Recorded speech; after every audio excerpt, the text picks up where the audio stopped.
Hi guys, welcome to my official YouTube channel Atul physics and math classes. देखिए थोड़ा late होगा, हमको कुछ बीच में वीडियो नहीं डाल पाए थे हम, जिसकी वजह से थोड़ी समस्या झेलनी पड़ी आप लोगों को भी और हमें भी। और इस बीच में हमने लगभग हमको लगता है 1 महीने का जो अंतराल था, उसके लिए हम आप लोगों से माफ़ी चाहते हैं। और ये आज का जो वीडियो हम बना रहे हैं इसमें और जल्दी आप लोगों के बीच से पहुँचने वाला है। ये है वृत्त, जो हम हाई स्कूल का कक्षा 10 का एनसीईआरटी पैटर्न पढ़ा रहे हैं। यहाँ पे हमने लिखा नहीं, हम लिख दे रहे हैं जल्द से। ये एनसीईआरटी बेस्ड है पूरा, एनसीईआरटी। और ये क्लास 10th का मैथ है, 10th मैथमेटिक्स। यहाँ पे मैं लिख दे रहा हूँ।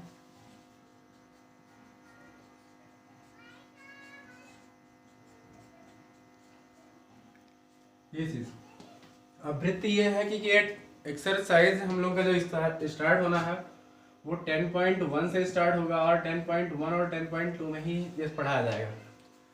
लेकिन वृत्त होता क्या है, उसका केंद्र क्या होता है, जीवा क्या होती है, छेदक रेखा क्या होती है, स्पर्शी क्या होती है, और उसके बाद में स्पर्श बिंदु क्या होता है, संकेंद्रीय वृत्त क्या होते हैं, सब कुछ टॉपिक होते हैं, उसके पॉइंट्स जो हम लोग को जानना बहुत ज़रूरी होता है। और इसको समझने के बाद ही हम लोग क्या कर सकते हैं, ये क्वेश्चन को हल कर सकते हैं। तो सबसे पहले हम लोग देखते हैं, यहाँ पे हमने परिभाषा लिख रखी है, इसलिए क्योंकि हम बोलते हैं तो बच्चे कहते हैं कि सर आप बोलते हैं तो जल्दी से समझ में नहीं आता, अगर परिभाषा लिख के बताइए तो हम लोग नोट कर लेंगे उसको। तो हमने यहाँ पर परिभाषा लिख दी है उसी वृत्त की, सर्किल कि वृत्त समतल में स्थित उन सभी बिंदुओं का समूह है जो एक स्थिर बिंदु से समान दूरी पर स्थित होते हैं। तो मतलब क्या होता है, ऐसे भी परिभाषा इसकी बोली जाती है परिभाषा कि उन बिंदुओं का बिंदु पथ जो एक निश्चित बिंदु से समान दूरी पर स्थित होते हैं। अब यहाँ पर हमने एक छोटा सा वृत्त बनाया है, एक ने निश्चित बिंदु मान लिया है ओ, यहाँ ध्यान से चित्र को देखते रहना। एक निश्चित जो बिंदु हमने माना है वो ओ, और यहाँ से ये जो बिंदु का पथ हमने बोला है कि बिंदुओं का समुच्चय या बिंदु पथ, उन बिंदुओं का बिंदु पथ। तो यहाँ से इस बिंदु का यहाँ पर कोई भी बिंदु हम लोग अगर लेते हैं वृत्त पर, तो यहाँ पर जो O है स्थिर बिंदु इसको मानते हैं, और O से इसके परिध तक की दूरी हर पॉइंट पे क्या होता है, वो बराबर होता है। तो इसी बिंदुओं के बिंदु पथ को हम क्या कह सकते हैं, वृत्त कह सकते हैं इस तरह से। और ये स्थिर बिंदु को ही हम लोग क्या बोलते हैं, केंद्र बोलते हैं। यहाँ पर दूसरी परिभाषा लिखी केंद्र की, कि स्थिर बिंदु जिससे समतल के सभी बिंदुओं की दूरी नियत होती है, वृत्त का केंद्र कहलाता है। स्थिर बिंदु, यहाँ पे ये जो बिंदु होता है केंद्र, वो स्थिर है। हमने यहाँ पे नाम लिया है स्थिर बिंदु का। देखिए इस परिभाषा में भी स्थिर आ रहा है, और स्थिर बिंदु यहाँ पर परिभाषा वृत्त के परिभाषा में स्थिर बिंदु आ रही है। तो वो स्थिर बिंदु जो है उसी को हम लोग क्या बोलते हैं, केंद्र। जहाँ से वृत्त के परिधि पे किसी भी बिंदु से, स्थिर बिंदु से खींची गई जो लंबाई होती है वो हर पॉइंट पे बराबर होती है, और इसको हम लोग त्रिज्या भी कहते हैं। क्योंकि अगर यहाँ से हम लोग इसके केंद्र से अगर ये परिधि तक की लंबाई क्या होती है, त्रिज्या, जिसको हम लोग स्मॉल r से प्रदर्शित करते हैं। तो यहाँ से केंद्र की परिभाषा क्लियर हो जाती है। जीवा की अगली परिभाषा आती है कि यहाँ पर जीवा किससे कहते हैं।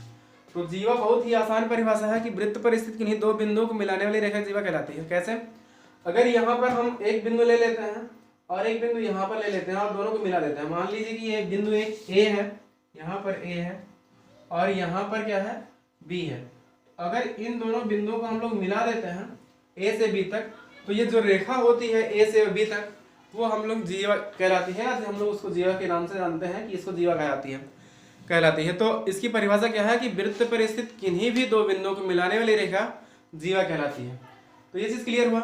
ये यही नहीं बल्कि यहाँ भी हम देखिए, यहाँ पे एक जीवा अगर ऐसे भी मान सकते हैं हम लोग, यहाँ से यहाँ तक मान सकते हैं, तो ये भी दो बिंदु होगा, इसको मिला देते हैं तो ये भी जीवा कहलाएगी। इसको हम CD मान लेते हैं ऐसे। या फिर हम यहाँ से यहाँ तक खींचना चाहें, ये हमने एक EF कह दिया हमने, EF, तो ये भी एक जीवा, क्योंकि हम दो बिंदु पर, वृत्त पर जो स्थित है दो बिंदु, उसको हमने मिला दिया, और दोनों बिंदुओं को मिलाने वाली रेखा क्या कहलाती है, जीवा, जो कि जैसा कि परिभाषा में हमने अभी बताया है। तो ये सारी चीजें तो ये क्लियर हो रही हैं कि जीवा हमको किसको कहते हैं और केंद्र किसको कहते हैं, और वृत्त की परिभाषा सबसे पहले दी गई यहाँ पे। तो उसके आगे हम लोग देखते हैं अब कि उसके आगे कौन सी परिभाषा है। यहाँ पे ये है, उसके बाद छेदक रेखा। तो छेदक रेखा से क्लियर होता है कि रेखा है, लेकिन छेदक क्या है। जैसे हम लोग ये तो जनरल भाषा में जानते हैं कि उसको छेद करके जाती होगी किसी चीज को। अब वृत्त की छेदक रेखा है तो उसका मतलब वृत्त को छेद करके जाती होगी। मान लीजिए ऐसा हमने एक रेखा खींच दिया ऐसा सीधा, तो यहाँ पर वृत्त को दो बिंदु पर क्रॉस करके जा रही है, छेद करके जा रही है, तो छेदक रेखा कह सकते हैं हम लोग। इसमें लिखा भी क्या है परिभाषा में, एक समतल रेखा मतलब एक सरल रेखा, मतलब एक सीधी सरल रेखा है जो वृत्त को दो भिन्न बिंदु पर, भिन्न का मतलब क्या होता है, यहाँ पे देखिए भिन्न बिंदु, तो भिन्न का मतलब कि अलग अलग दो बिंदु पर, कहीं भी एक ही बिंदु पर नहीं, दो भिन्न, इसका मतलब दो बिंदु पर प्रतिच्छेद करनी चाहिए और अलग अलग करनी चाहिए। भिन्न का मतलब अलग अलग होता है। बिंदु पर काटती है तो छेदक रेखा कहलाती है। तो इस तरह से हम इस रेखा को क्या कह सकते हैं, छेदक रेखा। अगर ये हमने आगे ना बढ़ाया होता तो यहाँ से इसको हम यहाँ से यहाँ तक अगर सिर्फ मिलाया होता कि वृत्त पर स्थित दो बिंदुओं को मिलाने वाली रेखा जीवा कहलाती है, तो यहाँ से यहाँ तक की जो रेखा बनती है वो जीवा भी कह सकते थे उसको हम, लेकिन हमने पूरा आगे बढ़ा दिया है तो ये ऐसी रेखा क्या कहलाएगी, छेदक रेखा। अगली जो हेडिंग है स्पर्शी। स्पर्शी को बहुत ध्यान से समझिए कि किसी भी वृत्त पर स्पर्शी क्या होती है, कि किसी वृत्त पर अगर कोई भी रेखा सीधी खींची जाती है, अगर सिर्फ एक बिंदु पर वृत्त को टच करके जाए, या हम कह सकते हैं, देखिए तो ये हमने कहा कि बिंदुओं का समूह होता है जिसको हम वृत्त कहते हैं, एक स्थिर बिंदु से, उसी को हम लोग वृत्त का परिधि भी बोलते हैं। तो ये चीज क्या हो जाएगा, परिधि हो जाएगा। अब हमें परिभाषा बतानी है स्पर्शी की, किसी भी वृत्त की जो स्पर्शी होती है वो क्या होती है। तो ऐसे नाम से स्पष्ट होता है, स्पर्शी का मतलब वो स्पर्श करके जाता होगा। तो अगर कोई भी ऐसी रेखा है जो वृत्त पर कहीं भी एक बिंदु पर अगर स्पर्श करके निकल रही है सीधी ऐसे, तो यहाँ पर हमको ये दिख रहा है कि एक सीधी रेखा ऐसे जा रही है और एक बिंदु को, इस बिंदु को इस पूरे वृत्त में एक ही बिंदु पर स्पर्श करती है, तो इस चीज को हम लोग स्पर्श रेखा या स्पर्शी कह सकते हैं। यहाँ पर हम लिख दे रहे हैं कि ये क्या है, स्पर्श रेखा है। तो इस चीज को हम लोग, स्पर्श रेखा को हम लोग स्पर्शी बोलते हैं। अब अगली जो हेडिंग आती है स्पर्श बिंदु। तो स्पर्श बिंदु क्या होता है कि वृत्त के जिस बिंदु पर वो स्पर्शी टच करता है उसको क्या कहते हैं हम, स्पर्श बिंदु कहते हैं। यहाँ पर मान लीजिए ये टच कर रहा है यहाँ पे, तो ये क्या हो जाएगा, स्पर्श बिंदु। ठीक, तो ये चीज क्या हुआ कि स्पर्शी आपको क्लियर हो गया और स्पर्श बिंदु क्लियर हो गया। अगली हेडिंग है संकेंद्रीय वृत्त क्या होता है। देखिए बहुत ध्यान समझिए, ये सारे टॉपिक अगर क्लियर रहेंगे कि वृत्त क्या होता है, उसका केंद्र क्या होता है, उसका जीवा क्या होता है, छेदक रेखा क्या होती है, स्पर्शी क्या होती है, स्पर्श बिंदु क्या होता है, संकेंद्रीय वृत्त क्या होता है, छोटी छोटी चीजें अगर आपको क्लियर रहेंगी तो क्वेश्चन हल करने में कोई समस्या नहीं होगी। आगे इसका क्वेश्चन हम 10.1 से स्टार्ट करेंगे, पहले इसको समझाने के बाद। अब देखिए संकेंद्रीय वृत्त, संकेंद्रीय का मतलब क्या होता है कि ऐसे दो वृत्त, मतलब दो या दो से अधिक ऐसे वृत्त जिनका केंद्र एक ही हो, संकेंद्रीय वृत्त कहलाता है। क्योंकि इसकी परिभाषा हमने लिखी नहीं है, यहाँ पे नीचे जगह नहीं था, उसको हम ऐसे ही बोल के बता दे रहे हैं। बाकी सारी चीजें आपको यहाँ पे लिखा हुआ मिल रहा है, तो इसको नोट कर सकते हैं, स्क्रीनशॉट भी ले सकते हैं। लेकिन जो मैं संकेंद्रीय वृत्त की परिभाषा बोल रहा हूँ उसको सुन के आप याद कर सकते हैं, नोट कर सकते हैं, वीडियो पुश करके या जैसे भी कर सकते हैं, कर लीजिएगा। संकेंद्रीय वृत्त का मतलब क्या होता है कि दो या दो से अधिक ऐसे वृत्त जिनका केंद्र एक ही हो, मतलब तीन वृत्त हैं तो तीनों का केंद्र एक ही हो। ये कैसे संभव है, अगर आप पहले नहीं पढ़े हो तो ये चीज एक ऑड सा लगता है कि कैसे संभव हो सकता है कि तीन वृत्त हैं तो उसका केंद्र एक ही हो। देखिए मैं थोड़ा छोटा सा एग्जांपल देके यहाँ बता रहा हूँ कि मैंने एक छोटा सा वृत्त ले लिया ऐसे और जिसका केंद्र ये है। अब ये 1 सेंटीमीटर का है, 1.5 सेंटीमीटर का है, इसका त्रिज्या जो है, देखिए हमने कहा कि केंद्र से परिध तक की दूरी को क्या कहते हैं हम लोग, त्रिज्या कहते हैं। और यहाँ पर एक चीज हमने अभी बताया नहीं, अभी आगे बता देंगे कि जीवा, सबसे बड़ी जो जीवा होती है उसको हम लोग व्यास बोलते हैं, और व्यास 2 गुना त्रिज्या के बराबर होता है, मतलब 2 त्रिज्या उसमें जोड़ दीजिए तो वो व्यास के बराबर होता है। अर्थात जो जीवा, वह बड़ी से बड़ी जीवा, जो ऐसा भी कह सकते हैं कि जो सबसे बड़ी जीवा होती है वो केंद्र से होकर जाती है, और केंद्र से होकर जाने वाली जीवा को ही हम लोग क्या कहते हैं, व्यास कहते हैं। बहुत आसान परिभाषा है व्यास की, कि केंद्र से होकर जाने वाली जो जीवा होती है उसको हम क्या कहते हैं, व्यास कहते हैं। तो यहाँ पे हमको समझाना था संकेंद्रीय वृत्त। हमने कहा कि 2 या 2 से अधिक ऐसे वृत्त जिनका केंद्र एक ही हो, संकेंद्रीय वृत्त कहलाता है। यहाँ पे हमने कहा कि हमने एक वृत्त खींच दिया जिसका त्रिज्या जो है 1 सेंटीमीटर या 1.5 सेंटीमीटर है। अब एक अगला वृत्त हम खींचने जा रहे हैं इसी पे, लेकिन केंद्र तो यही मानेंगे हम, लेकिन उसका जो त्रिज्या है वो 2 सेंटीमीटर 3 सेंटीमीटर मान लेते हैं, तो इसके बाहर ऐसे कुछ बनेगा ऐसे। तो क्या होगा कि इसका केंद्र जो छोटा वाला वृत्त है उसका भी केंद्र यही है, और जो उसके बाहर वृत्त दिख रहा है हम लोग को लगभग 2.5 सेंटीमीटर का जो भी बन रहा है वो उसका भी केंद्र यही है, एक ही है। तो एक ही केंद्र छोटे वाले वृत्त का भी है, वही केंद्र बड़े वाले वृत्त का भी है। इसका मतलब क्या हो, उसको हम संकेंद्रीय वृत्त कहते हैं, कि ऐसे जहां पर दो वृत्त हैं जिनका केंद्र क्या है, एक ही है। इसी पर हम एक और इससे बड़ा वृत्त खींच सकते हैं, केंद्र वही मान के, ये 5 सेंटीमीटर त्रिज्या लेकर खींच सकते हैं, लेकिन केंद्र वही रहेगा। तो केंद्र छोटे वाले वृत्त के लिए भी वही है, उसके बड़े वाले, और ये पहला नंबर कह सकते हैं, दूसरा नंबर कह सकते हैं, और तीसरा नंबर यहाँ से कह सकते हैं। 3 वृत्त हैं और उसके केंद्र क्या है, एक ही है। तो ऐसे वृत्त को हम लोग क्या कहते हैं, संकेंद्रीय वृत्त कहते हैं। देखिए अभी फिर उसके बाद हमने क्या कहा, यहाँ पर जो हेडिंग लिखी नहीं गई है, क्या नहीं लिखी गई है, वो व्यास नहीं लिखी गई है। तो व्यास की परिभाषा हम बता दे रहे हैं बहुत आसानी से, आप लोग समझ लीजिए कि व्यास क्या है, किसी भी वृत्त का व्यास क्या है। तो इसको व्यास को समझने के लिए देखिए, यहाँ पे हमने अभी अभी आप लोगों को बताया था कि यहाँ पर जो स्थिर बिंदु है, जिस स्थिर बिंदु से सबकी दूरियां अर्थात जो समुच्चय होता है, यहाँ पे एक स्थिर बिंदु है और यहाँ से हर बिंदु की दूरी या उन बिंदु के समुच्चय को हम लोग वृत्त कहते हैं, जिनकी दूरी हर में हमेशा क्या होती है, नियत होती है, और इस दूरी को हम लोग r कह सकते हैं, जिसको हम लोग त्रिज्या कहते हैं। मैंने जीवा की परिभाषा बताई कि किन्हीं भी वृत्त पर स्थित किन्हीं भी 2 बिंदुओं को मिलाने वाली रेखा जीवा कहलाती है। अगले स्टेप में हम परिभाषा बताने वाले हैं व्यास की। तो यहाँ पे व्यास की परिभाषा क्या है, व्यास किसको कहते हैं, ये देखिए कि हमने एक बिंदु यहाँ पे ले लिया, एक बिंदु यहाँ पे ले लिया और इसको सीधा हमने मिला दिया। लेकिन ध्यान देने वाली यहाँ पे ये बात है कि यहाँ पर ये O से होकर अर्थात वृत्त के केंद्र से होकर जा रही है। तो इसको की परिभाषा ऐसे बन सकती है, आसानी से हम लोग कह सकते हैं कि वृत्त पर खींची गई वह जीवा जो उसके केंद्र से होकर जाती है उसको हम व्यास कहते हैं। अब केंद्र से होकर जा रही है तो केंद्र से परे तक की दूरी तो इधर r हो जाएगी और इधर भी r हो जाएगी, मतलब r और r मिल के इसको हम क्या कह सकते हैं, 2r। मतलब व्यास का जो मान होता है यहाँ से हम लोग निकाल सकते हैं कि व्यास इज इक्वल टू होता है 2r, और इसको हम लोग क्या बोलते हैं, कभी कभी d बोलते हैं, ये डिनोट करते हैं कि d is equal to 2r, ऐसे चीजें। तो व्यास का जो मान होता है वो 2 गुने त्रिज्या के बराबर होता है।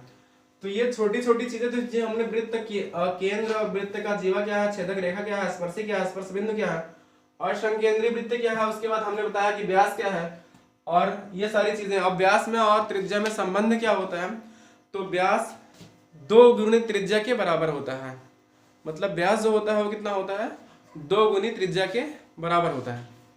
अब चलते हैं एक्सरसाइज 10.1 पे। देखिए जो भी क्वेश्चन अगर प्रमेय की जरूरत पड़ती है तो मैं बताता रहूंगा बीच बीच में, लेकिन यहाँ पे जो क्वेश्चन है एक्सरसाइज 10.1 का, ये वृत्त का जो चैप्टर में पढ़ा रहे थे आप लोगों को, अभी पहले बताया मैंने कि जो छोटी छोटी परिभाषाएं हैं, जीवा क्या है, केंद्र क्या है, छेदक रेखा क्या है, वो सारी चीज़ें बताने के बाद यहाँ पे देखिए 10.1 का जो एक्सरसाइज है पहला, जो ये एक्सरसाइज का पहला क्वेश्चन है कि एक वृत्त की कितनी स्पर्श रेखाएं हो सकती हैं। तो ये चीज़ आप लोग तो खुद कल्पना कर सकते हो कि स्पर्श रेखा का मतलब क्या हुआ कि वृत्त को टच करते हुए कितनी रेखाएं खींच सकते हैं। तो चूंकि उस वृत्त में अनंत बिंदु हैं, इसलिए हम एक एक बिंदु को अगर सोचें कि एक एक बिंदु को टच करके रेखाएं जा रही हैं, मतलब स्पर्श रेखाएं जा रही हैं, तो हम इस तरह से अनंत रेखाएं खींच सकते हैं, स्पर्श रेखा। तो किसी वृत्त पर जो इसके पहला क्वेश्चन है कि एक वृत्त की कितनी स्पर्श रेखाएं हो सकती हैं, तो ये हम क्या कह सकते हैं, इसका आंसर बहुत आसानी से कि इस पर हम अनंत स्पर्श रेखा किसी भी वृत्त पर खींच सकते हैं। तो ये तो बहुत साधारण सा हुआ। अगर मैं एक वृत्त बना दूं, यहाँ पे देखिए एक छोटा सा वृत्त मैंने बना दिया है। अब एक स्पर्श रेखा अगर हमें खींचनी है तो एक हम यहाँ से खींच सकते हैं, एक ऐसे खींच सकते हैं जो टच करते हुए जाए, और एक ऐसे खींच सकते हैं, फिर ऐसे कुछ खींच सकते हैं यहाँ से टच करते हुए जाए, यहाँ से टच करते हुए जाए। तो ये अलग अलग ऐसे ही हम लोग कितनी बहुत ज़्यादा खींच सकते हैं, अनंत खींच सकते हैं। तो इस प्रकार से हम उसका आंसर क्या दे सकते हैं कि किसी भी एक वृत्त पर हम लोग अनंत स्पर्शी खींच सकते हैं। तो ये पहले क्वेश्चन का आंसर था। जो दूसरा क्वेश्चन है उसमें ऐसा करना है कि रिक्त स्थानों की पूर्ति कीजिए। तो जो भी रिक्त स्थान जहाँ दिए गए हैं वहाँ पे जो हमने अभी छोटी छोटी परिभाषाएं बताई हैं लिख लिख के, उन्हीं में से कुछ चीज़ें यहाँ पर भरी जाएंगी जो हमको रिक्त स्थान यहाँ पे मिल रहा है। दूसरे के पहले पार्ट में, दूसरे के दूसरे पार्ट में यहाँ रिक्त स्थान दिख रहा है, दूसरे के तीसरे पार्ट में यहाँ पे रिक्त स्थान दिख रहा है, तीसरे के दूसरे के चौथे पार्ट में यहाँ पे रिक्त स्थान हम लोग दिख रहा है। तो वहाँ पे कौन सा वर्ड आएगा, कौन सा शब्द आएगा, क्या हम भर सकते हैं अच्छे तरीके से और वो पूरा सेंटेंस बन जाए, पूरा वाक्य का बढ़िया बन जाए। तो उसके लिए क्या हम जो अभी अभी परिभाषाएं छोटी छोटी पढ़े हैं उसी का यूज किया जाएगा। देखिए कह रहा है कि पहले तो हम पढ़ दे रहे हैं क्वेश्चन की रिक्त स्थानों की पूर्ति कीजिए। उसका जो पहला क्वेश्चन है इसका दूसरे का, किसी वृत्त की स्पर्श रेखा उसे बिंदुओं पर प्रतिच्छेद करती है। मतलब किसी भी वृत्त की अगर स्पर्श रेखा हम खींचते हैं तो उसे कहाँ पर कितने बिंदुओं पर प्रतिच्छेद करती है। इसका मतलब एक बिंदु पर टच करती है। तो मैंने पहले बता दिया कि स्पर्श रेखा सिर्फ और सिर्फ एक बिंदु पर टच करती है। तो यहाँ पे हम लोग क्या भर देंगे कि एक बिंदु पर प्रतिच्छेद करती है। देखिए यहाँ पर स्पर्श करती है, प्रतिच्छेद करती है सिर्फ एक बिंदु पर, तो वहां पर प्रतिच्छेद बहुत सुटेबल वर्ड नहीं है, लेकिन इन्होंने लिखा सही है। फिर अगला जो स्टेप है इसका कि वृत्त को दो बिंदुओं पर प्रतिच्छेद करने वाली रेखा को क्या कहते हैं। मतलब यहाँ पे जो हमने ये ब्रैकेट लगाया है यहाँ पे हमें भरना है। तो वृत्त को दो बिंदुओं पर प्रतिच्छेद, प्रतिच्छेद मतलब छेद करके जा रही है, तो प्रतिच्छेद करने वाली रेखा को क्या कहते हैं। अभी अभी हमने पढ़ा है कि दो बिंदुओं पर प्रतिच्छेद करने वाली रेखा को हम लोग छेदक रेखा बोलते हैं ना। तो यहाँ पे क्या भरा जाएगा, दूसरे के दूसरे पार्ट में हम लोग क्या भर सकते हैं, छेदक रेखा, ये चीज हो गया। यहाँ पे छेदक रेखा भरा जाएगा दूसरे के दूसरे पार्ट में। दूसरे का तीसरा पार्ट क्या है कि एक वृत्त की समांतर स्पर्श रेखाएं हो सकती हैं। मतलब किसी वृत्त पर, अब वो कह रहा है कितनी स्पर्श समांतर स्पर्श रेखाएं हो सकती हैं, समांतर स्पर्श रेखा हो सकती है। तो देखिए अगर हम लोग खींचते हैं कहीं भी स्पर्शी तो उसके समांतर कितनी स्पर्श रेखा खींच सकते हैं। मान लीजिए हमने ऐसे सीधा खींच दिया तो इसके समांतर ही खींचना है, तो वो इधर बगल में तो आएगा नहीं, ना इधर बगल में आएगा, ना यहाँ हो सकता है, नहीं हो सकता है। बस उसके जस्ट नीचे क्या हो सकता है कि उसको एकदम देखते हुए एकदम समांतर स्पर्श रेखा हम लोग कैसे ऐसे खींच सकते हैं। तो इसमें जो क्वेश्चन नंबर 3 है कि एक वृत्त की दो समांतर स्पर्श रेखाएं हम लोग खींच सकते हैं या दो समांतर स्पर्श रेखाएं हो सकती हैं। तो यहाँ पे जो आंसर भरा जाएगा इसके लिए वो क्या भरा जाएगा, 2। तो यहाँ पे कह सकते हैं कि एक वृत्त की, यहाँ पर जो डॉट डॉट है वहां पे हम लोग क्या भर देंगे, 2। एक वृत्त की दो समांतर स्पर्श रेखाएं हो सकती हैं। तो इसका आंसर हो गया। अगला है जो दूसरे का चौथा पार्ट कह रहा है कि वृत्त तथा उसकी स्पर्श रेखा के वह निष्ठ बिंदु को कहते हैं। मतलब यहाँ पर डॉट है, डॉट का मतलब क्या है कि वहां पे हम लोग को भरना है कि वृत्त तथा उसकी स्पर्श रेखा के उभयनिष्ठ बिंदु को, मतलब स्पर्श रेखा एक खींची गई है ऐसे, मान लो ये खींची गई है, तो वृत्त और स्पर्श रेखा का उभयनिष्ठ जहां पे वो स्पर्श करता है, जहां पे टच करता है, उस बिंदु को हम लोग क्या बोलते हैं। तो हमने अभी भी कहा था कि उस बिंदु को हम लोग क्या बोलते हैं, स्पर्श बिंदु।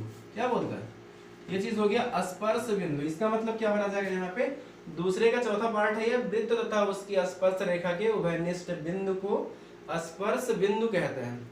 तो यहाँ पे ये चीज क्लियर हुआ कि इसको स्पर्श बिंदु कहते हैं।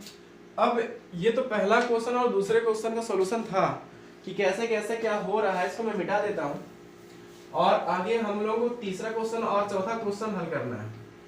तो ये चीज आप लोग नोट कर सकते हैं आसानी से कैसे कैसे हुआ। उसके पहले मैंने सारी परिभाषाएं बता दी हैं कि किसको क्या कहते हैं, क्यों कहते हैं, जो भी है जितनी चीजें संभव थी और हमको लगा कि इम्पोर्टेंट बताना वो बता दिया हमने। अगला ये क्वेश्चन कह रहा है कि 5 सेंटीमीटर त्रिज्या वाले वृत्त के, मतलब कोई एक वृत्त है जिसकी जो त्रिज्या दी गई है, कितनी है दी गई है, 5 सेंटीमीटर। थोड़ा गीला है, इसको मैं मिटा दे रहा हूँ, थोड़ा लेके कपड़ा ज्यादा है। तो ये हो जाएगा क्वेश्चन नंबर 3 और क्वेश्चन नंबर 4। 4 जो है वो आप ऐसे भी देख सकते हैं, हल कर सकते हैं आसानी से, ज्यादा कुछ नहीं है। लेकिन 3 नंबर क्वेश्चन कह रहा है कि 5 सेंटीमीटर त्रिज्या वाले वृत्त के बिंदु P पर स्पर्श रेखा PQ केंद्र O से जाने वाली एक रेखा से बिंदु Q पर इस प्रकार मिलती है कि O से Q की जो लंबाई है वो 12 सेंटीमीटर दिया गया है और P से Q की लंबाई क्या करनी है, निकालनी है कि लंबाई है। इसमें ऑप्शन दे रखा है कि 12 सेंटीमीटर है कि 13 सेंटीमीटर है, 8.5 सेंटीमीटर है या अंडर रूट के साथ में 119। देखिए स्क्वायर रूट इसको बोलते हैं शुद्ध तरीके से, हम लोग अंडर रूट भी बोलते हैं, जनरल भाषा है। तो अंडर रूट 119 सेंटीमीटर। अब इसको हल करना है कैसे, एक वृत्त बनाना है। सबसे पहले मान लीजिए ये कोई एक वृत्त है, बहुत सही नहीं बना है लेकिन आप लोग बना लीजिएगा खुद अच्छे से। तो ये एक वृत्त है और यहाँ पर इन्होंने दे रखा है कि एक बिंदु है Q, वो क्या है यहाँ पर नहीं है, यहाँ पर एक बिंदु Q मान लेते हैं और इस वृत्त का जो केंद्र है वो क्या है, वो O है। अब ये ध्यान से देखना कि 5 सेंटीमीटर त्रिज्या वाले वृत्त के बिंदु P पर, अब वृत्त के बिंदु P पर मतलब कोई बिंदु वृत्त पर ही है जिसका नाम क्या दे दिया है इन्होंने, P दे दिया है। स्पर्श रेखा PQ मतलब P से Q तक एक स्पर्श रेखा खींची गई है, ऐसे ही कुछ जा रही है एक स्पर्श रेखा जो टच करते हुए वृत्त को जा रही है, यहाँ पे Q से मिल गई है। और जहां पे यहाँ पे मान लीजिए टच कर रही है स्पर्श रेखा बिंदु वृत्त को, जिस बिंदु पर टच करती है स्पर्श करती है उस बिंदु का नाम क्या है, P। तो ये चीज इन्होंने दे रखा है। उसके बाद कह रहा है कि P के केंद्र, फिर कह रहा है कि केंद्र O से जाने वाली रेखा एक रेखा से बिंदु Q पर इस प्रकार मिलती है कि OQ मतलब O से Q को मिला दीजिए ऐसे सीधा। तो O और Q की क्या लंबाई जो इन्होंने दे रखा है, OQ बराबर 12 सेंटीमीटर। जो ये बन रहा है वो कितना बन रहा है, 12 सेंटीमीटर। अब ये चीज यहाँ से इसको देखिए, हमने प्रमेय पढ़ाया नहीं है, प्रमेय पढ़ा देंगे। एक चीज यहाँ पे बताना इंपॉर्टेंट है कि कोई भी स्पर्श रेखा जो होती है किसी वृत्त पर स्पर्श करती है, अगर उस स्पर्श बिंदु से केंद्र को मिलाने वाली रेखा खींच दें तो उस स्पर्श रेखा पर परपेंडिकुलर होती है, सीधा सीधा लंब होती है। इसका मतलब क्या हुआ कि जो QPO बनता है वो 90 अंश का कोण बनाता है।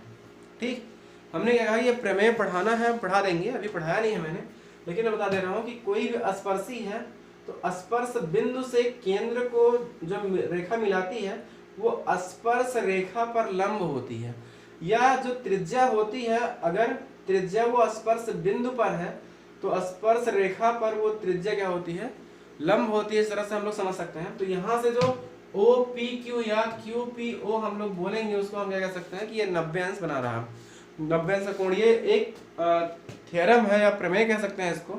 तो ये प्रमेय मैं प्रूफ कर दूंगा इसको कैसे कैसे होता है जो भी है। अब इसमें कह रहा है कि इसमें जो P और Q है उसकी लंबाई हम लोग को ज्ञात करनी है, लेकिन इन्होंने दिया क्या है कि एक त्रिज्या दिया है। तो हम जानते हैं कि केंद्र से परिधि तक की जो लंबाई होती है वो त्रिज्या होती है, और इन्होंने दे रखा है 5 सेंटीमीटर। तो हमको क्या मिल गया यहाँ से, O से P की लंबाई इन्होंने 5 सेंटीमीटर दे रखा है। अब हम क्या कर सकते हैं, हमें P से Q की लंबाई निकालनी है, तो उसके लिए हम लोग पाइथागोरस का प्रमेय, यहाँ पे सॉल्यूशन में क्वेश्चन नंबर 3 का लिख रहा हूँ, सॉल्यूशन क्वेश्चन नंबर 3 का सॉल्यूशन है ये, यहाँ मुझे 3 है, देख लीजिए वो ध्यान से। क्वेश्चन नंबर 3 को मैं सॉल्व कर रहा हूँ। तो ये एक ऐसा चित्र है और यहाँ पर ये बेस, एक बेस बन रहा है, एक क्या बन रहा है, परपेंडिकुलर, और एक हाइपोटेनस बन रहा है। हाइपोटेनस का मतलब कर्ण होता है, एक आधार होता है, एक लंब होता है। तो कर्ण कौन सी भुजा, ये तो मैंने जब त्रिकोणमिति पढ़ाई है तो सारी चीजें बताई हैं यहाँ पे हमने कि 90 अंश के सामने, या 90 जो जहां भी एंगल बनता है 90 अंश, उसके सामने वाली भुजा क्या होती है, कर्ण होती है। और एक भुजा उसमें से आधार होती है और एक उसके बाद वाली लंब होती है। तो पाइथागोरस प्रमेय हम लोग यहाँ से यूज कर सकते हैं। पाइथागोरस प्रमेय इसलिए क्योंकि पाइथागोरस प्रमेय जो है वो राइट एंगल ट्रायंगल पे ही यूज किया जाता है। समकोण त्रिभुज के लिए ही पाइथागोरस प्रमेय बना है। तो हम लोग यहाँ से कह सकते हैं कि पाइथागोरस प्रमेय क्या है कि किसी भी समकोण त्रिभुज में कर्ण पर बना वर्ग शेष दोनों भुजाओं के वर्गों के योगफल के बराबर होता है। तो ये चीज हम लोग यहाँ से कहते हैं कि पाइथागोरस प्रमेय से, पाइथागोरस प्रमेय से। अब ये क्या है प्रमेय, यह है कि कर्ण का स्क्वायर बराबर हम लोग लिख सकते हैं आधार का स्क्वायर प्लस लंब का स्क्वायर। देखिए हम हिंदी मीडियम में पढ़ा रहे हैं इसलिए सारी चीजें हिंदी में लिख रहे हैं। तो यहाँ पे कर्ण क्या है, अब ये देखना है कि यहाँ पर ये चीज 90 अंश से जो सामने वाली भुजा होती है वो क्या होती है, कर्ण। तो यहाँ पे मिल जाएगा हम लोगों को 12 कर्ण के स्थान पे, या एक बार हम लोग ऐसे लिख सकते हैं कि OQ जो है वो कर्ण है। मैं थोड़ा डायरेक्ट यहाँ कर रहा हूँ। और एक भुजा को आधार मान लीजिए, एक भुजा को लंब मान लीजिए। तो मैं आधार को PQ मान रहा हूँ कि ये PQ वाली भुजा जो आधार है, और जो लंब है वो O से P है। तो O से P की जो लंबाई है वो 5 सेंटीमीटर है यहाँ से, यहाँ से हमने रख दिया। अब 12 का वर्ग करेंगे यहाँ से तो मिल जाएगा 144 प्लस पी क्यू का स्क्वायर मिल जाएगा, और 5 का वर्ग करेंगे तो ये 25 मिल जाएगा। अब इसको हल करना, देखिए ये 60 बहुत छोटे क्वेश्चन है, बड़े क्वेश्चनों में नहीं आते हैं सब, लेकिन ऐसे क्वेश्चन एग्जाम में पूछ भी सकता है।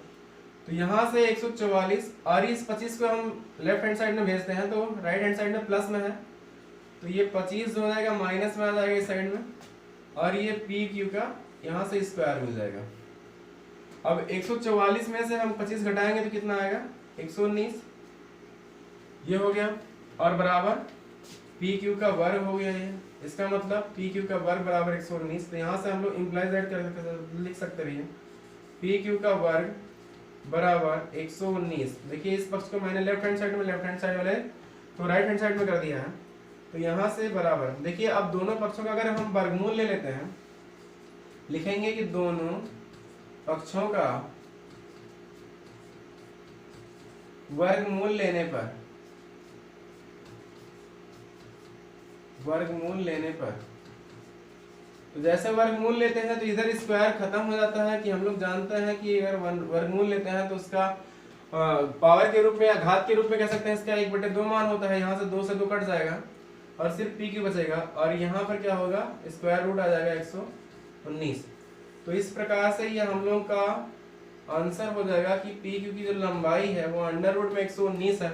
और क्वेश्चन नंबर 3 का जो ऑप्शन नंबर चौथा है वो इसका सही हो जाएगा। करेक्ट आंसर ऑप्शन जो है 119 अंडर रूट में 119 सेंटीमीटर, ये आंसर इसका हो गया। अगला क्वेश्चन क्या है कि चौथा क्वेश्चन, ये लास्ट क्वेश्चन है प्रश्नावली 10.1 का, एक्सरसाइज 10.1 का लास्ट क्वेश्चन है कि एक वृत्त खींचिए और एक दी गई रेखा के समांतर दो ऐसी रेखाएं, मतलब एक वृत्त खींचना है हमको और एक रेखा दी गई है, कोई भी रेखा हम मान सकते हैं कि कौन सी दी गई है। फिर कह रहा है कि दो ऐसी रेखाएं खींचनी है कि उनमें से एक स्पर्श रेखा हो तथा दूसरी छेदक रेखा हो। तो ये चीज हम लोग आसानी से मान सकते हैं। देखिए मैं इसको मिटा दे रहा हूँ यहाँ पे। ये क्वेश्चन नंबर 3 का सॉल्यूशन था। आगे क्वेश्चन नंबर 4 का सॉल्यूशन हम लोगों को हल करना है, कैसे कैसे ये मिलेगा। और इस चित्र को मैं वृत्त को नहीं मिटा रहा हूँ, बाकी जो स्पर्श रेखाएं यहाँ पे हमने खींचा है क्यू से, उसको मैं मिटा दे रहा हूँ। तो ये चीज हुआ। अब वृत्त क्यों नहीं मिटा रहा हूँ, क्योंकि वृत्त की जरूरत पड़ेगी हमको क्वेश्चन नंबर 4 में भी, तो मिटाने का कोई मतलब नहीं है। यहाँ से इसको हम हटा दे रहे हैं। अब देखिए कह रहा है एक वृत्त खींचे, तो हमने वृत्त खींच लिया और एक दी गई रेखा के समांतर, मतलब एक दी गई कोई रेखा है, मान लीजिए मैं इस वृत्त का केंद्र मान लेता हूँ वो है, और एक कोई रेखा दी गई है ये ऐसे, यहाँ पर दी गई है नीचे उसके, जिसका नाम ए बी है। हमने दे दिया कि इसका नाम क्या है, ए बी है। तो इस रेखा के समांतर हमको क्या खींचनी है, दो रेखाएं खींचनी है।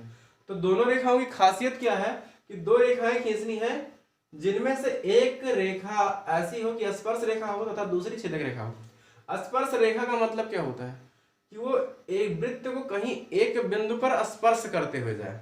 सबसे पहले हम लोग क्या करते हैं, देखिए इसमें रचना ही है, कंस्ट्रक्शन कुछ हल नहीं करना है, सिर्फ और सिर्फ लिखना है। तो हमने क्या, वृत्त के बाहर एक ए बी रेखा ले लिया और उसके केंद्र से ए बी पर हमने क्या कर दिया, एक लंब खींच दिया। वो ध्यान से देखना। और यहाँ पर ए बी को जिस बिंदु पर टच कर रहा है वो लंब वो यम है, ओ यम, ओ यम रेखा खींचा तो ए बी पर क्या है, लंब है। ये चीज हमको लिखनी होती है हम लोग को। अब हमें क्या करना है, देखिए ये ओ से यम खींचने पर वृत्त को ये रेखा ओ यम जहां पर स्पर्श करती है या काटती है कह सकते हैं, उस बिंदु को हमने एक बिंदु पी मान लिया। ठीक, तो ये चीज आप लोगों को लिखनी है कॉपी में कि हमने जो भी हम बोल रहे हैं वो चीज रिटन फॉर्म में लिखना है कि आप कर क्या रहे हो, जो चीज कर रहे हो उसी चीज को लिखते हुए चलना है। अब हमें दो रेखाएं खींचनी है, किसके समांतर, ए और बी के समांतर। तो एक रेखा हम ऐसे खींच रहे हैं, वो ध्यान से देखना, इसके समांतर ए और बी के समांतर एक रेखा हम ऐसे खींच रहे हैं सीधा। ये स्केल की सहायता से आप लोग खींच लीजिएगा, एकदम समांतर रहनी चाहिए ए और बी के। लेकिन ध्यान देने वाली बात यह है कि वो सिर्फ और सिर्फ बिंदु पी को टच करते हुए जाए। तो इस रेखा को हम लोग क्या कह सकते हैं, स्पर्श रेखा, क्योंकि ये वृत्त को स्पर्श करके जा रही है इसलिए स्पर्श रेखा कह सकते हैं उसको। और ए बी के समांतर है, इसलिए यहाँ पे क्या कह रहा था कि खींचिए उनमें से एक स्पर्श रेखा हो, मतलब ए बी के समांतर भी होनी चाहिए और स्पर्श रेखा भी होनी चाहिए। तो यहाँ पर स्पर्श कर रही है इसलिए स्पर्श रेखा है, और ए बी के समांतर हमने खींच दिया, तो ये पहली रेखा है। दूसरी रेखा क्या है कि समांतर ही होनी चाहिए लेकिन छेदक रेखा होनी चाहिए, तो उसमें कोई दिक्कत नहीं है। छेदक रेखा का मतलब वो वृत्त से कहीं से बीच से होके जाना चाहिए और दो बिंदुओं पर छेद करनी चाहिए, प्रतिच्छेद करनी चाहिए, लेकिन होनी क्या चाहिए कि ए बी के समांतर होनी चाहिए। अब देखिए ए और बी के समांतर आपने एक रेखा खींच दिया, इसको हमने मान लिया ये पी है और क्यू है। अब हम कहें ए बी के समांतर एक रेखा खींचनी है हमको यहाँ पे छेदक रेखा, या हम कह सकते हैं कि पी क्यू के समांतर खींचना है, क्योंकि ए बी के समांतर पी क्यू है। तो यहाँ से अगर हम एक छेदक रेखा ऐसे खींच दें जो पी क्यू के समांतर हो तो ए बी के समांतर अपने आप हो जाएगा। तो यहाँ से हम इसको आर एस मान लेते हैं और ये क्या हो जाएगी छेदक रेखा, क्योंकि ये दो अलग अलग बिंदुओं पर प्रतिच्छेद करते हुए रेखा जा रही है, तो इसको हम क्या कह सकते हैं यहाँ से छेदक रेखा। तो इसमें कुछ कैलकुलेशन नहीं था, बस सिर्फ और सिर्फ बना देना था और समझा देना था कि ये हमने किया क्या है, कैसे कैसे ये स्पर्श रेखा और ये छेदक रेखा हमने ए बी के समांतर खींच दिया है। तो इस प्रकार से क्वेश्चन नंबर 4 हम लोगों का हल हो जाता है।